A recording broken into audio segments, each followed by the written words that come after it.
അസ്സലാമു അലൈക്കും. ഇന്ന് ഞാൻ പറയാൻ പോകുന്നത് ദുൽഹിജ്ജ മാസത്തിൽ ചൊല്ലേണ്ട കാര്യങ്ങളെക്കുറിച്ചാണ് ഇന്നത്തെ വീഡിയോ. ഇൻഷാ അല്ലാഹ് നിത്യജീവിതത്തിൽ പകർത്തുക, പ്രയോജനപ്പെടുത്തുക. ദുൽഹിജ്ജ മാസം വളരെ മഹത്വമേറിയ മാസമാണ്.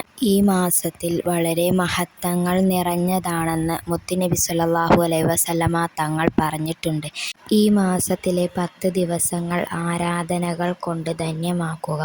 ഇൻഷാ അല്ലാഹ് അല്ലാഹു തൗഫീഖ് നൽകട്ടെ. ആമീൻ യാ റബ്ബൽ ആലമീൻ. ദുൽഹിജ്ജ മാസത്തിൽ തുടക്കം മുതൽ ചൊല്ലേണ്ട ദുആയാണിത്. അന്നു മുതൽ എല്ലാ ദിവസവും ഈ ദുആ നിങ്ങൾ ചൊല്ലുക.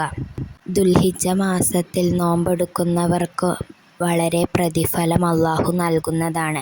അവരുടെ പാപങ്ങൾ പൊറുക്കുകയും ബുദ്ധിമുട്ട് പ്രയാസങ്ങൾ അകറ്റുകയും ജീവിതത്തിൽ ഐശ്വര്യവും ബറക്കത്തുണ്ടാവുകയും ഖിയാമത്ത് നാളിൽ അവൻക്കൊരു മുതൽക്കൂട്ടായി മാറുകയും ചെയ്യുന്നതാണ് ഈ ദിവസങ്ങളിലെ നോമ്പ്.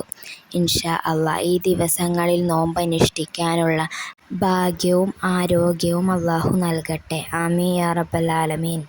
മുൽക്ക് സൂറത്ത് പാരായണം ചെയ്യുക. സൂറത്ത് ഫജർ ആദ്യത്തെ 10 ദിവസങ്ങളിൽ പാരായണം ചെയ്യുക.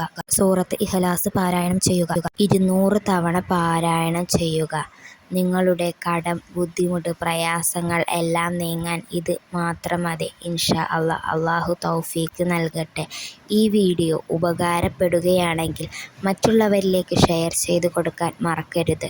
ഷെയർ ചെയ്ത് കൊടുക്കുന്നവൻ്റെ പ്രതിഫലവും അല്ലാഹു നിങ്ങൾക്ക് നൽകുന്നതാണ്. ആമീൻ യാ റബ്ബൽ ആലമീൻ.